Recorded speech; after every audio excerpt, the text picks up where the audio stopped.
دیکھتی آنکھوں اور سنتے کانوں کو السلام علیکم۔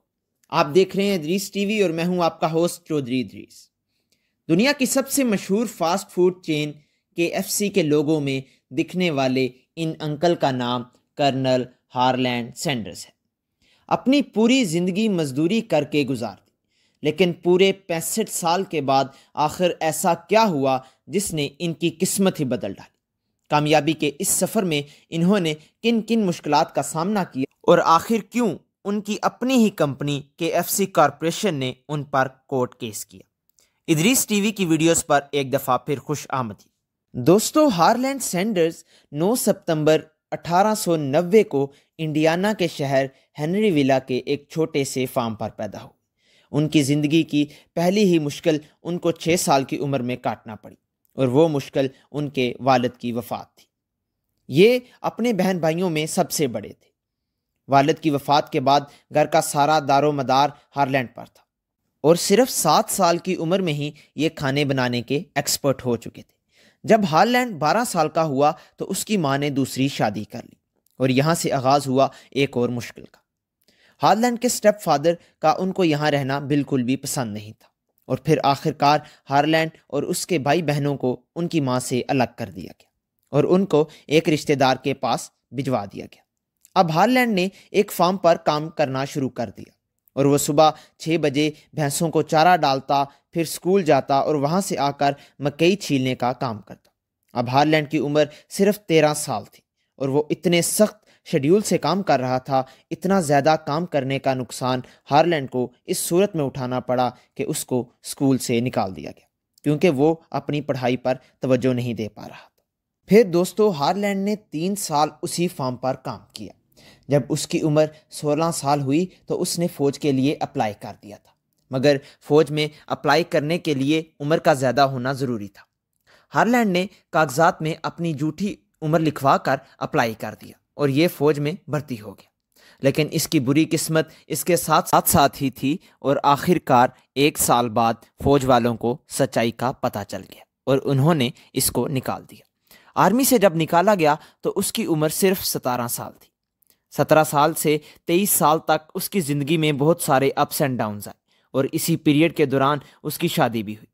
لیکن اسی پیریڈ میں ہارلینڈ نے بہت ساری جگہوں پر نوکری کی، اور بہت ساری جگہوں پر اس کو نکالا گیا، اور بہت ساری جگہوں سے ہارلینڈ نے خود چھوڑ دیا۔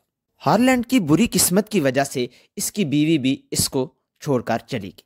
لیکن آخرکار 1930 کا سال ہارلینڈ کے لیے بہت ہی خوش قسمت سال مقرر ہوا، کیونکہ شیل جیسی بڑی کمپنی نے ہارلینڈ کو اپنے گیس فلنگ سٹیشن میں جاب پر رکھ لیا، کیونکہ یہ فلنگ سٹیشن ایک ہائی وے پر تھا۔ تو ہارلینڈ نے پرائیویٹ طور پر لوگوں کے لیے اچھے کھانے بنا کر پیش کرنے لگا۔ اس وقت اس نے صرف اپنے روم میں ایک ڈائننگ ٹیبل رکھا تھا، جس پر صرف 6 لوگ کھانا کھا سکتے تھے۔ پہلے تو کسٹمر اس کی بنائی ہوئی ہاٹ کوکیز، کنٹری ہیم اور سٹرنگ بینز بہت پسند کرتے تھے، لیکن تھوڑی دیر بعد اس کے مینیو میں فرائیڈ چکن بھی ایڈ ہو گئی۔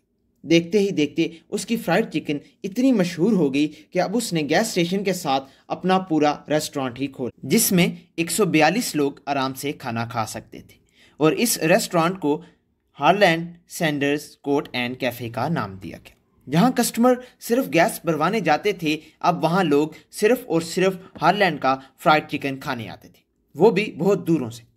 لیکن یہاں ہارلینڈ کو ایک اور مشکل کا سامنا ہوا۔ فرائیڈ چکن کو بنانے میں جہاں 30 منٹ کا وقت لگتا تھا، جس کی وجہ سے عوام کی توجہ کم ہونا شروع ہو گئی، مگر ہارلینڈ نے اس مشکل کا حل بھی جلد ہی نکال لیا، اور اس نے فرائیڈ چکن کو فرائی پین کی بجائے پریشر کوکر میں بنانا شروع کر دی۔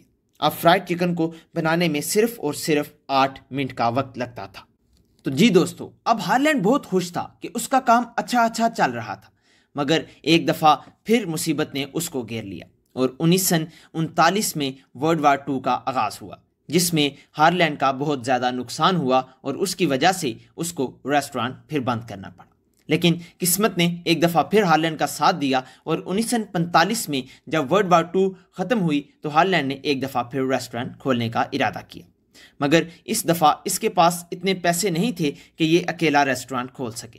تو اس لیے اس دفعہ اس نے اپنے دوست کے ساتھ مل کر کینٹکی کے شہر جارج ٹاؤن کے ہائی وے پر ایک بڑا ریسٹورانٹ کھولا۔ ہارلینڈ نے اس ریسٹورنٹ سے اتنی زیادہ ترقی حاصل کر لی کہ 1949 میں کینٹکی کے گورنر نے ان کو کرنل کے اعزاز سے نوازا۔ یہی وہ دن تھا جس کے بعد ہارلینڈ کو کرنل ہارلینڈ سینڈرز کے نام سے جانا جانے لگا۔ آہستہ آہستہ وقت گزرتا گیا اور ہارلینڈ نے وہ ریسٹورانٹ بیچ دیا۔ جب وہ 65 برس کے ہوئے تو انہوں نے سوچا کہ کیوں نہ اپنی فرائیڈ چکن کی ریسپی کو فرینچائز میں تبدیل کر دیا جائے، جس کے لیے انہوں نے اپنی ریسپی کو کینٹکی فرائیڈ چکن کے نام سے رجسٹر کروایا۔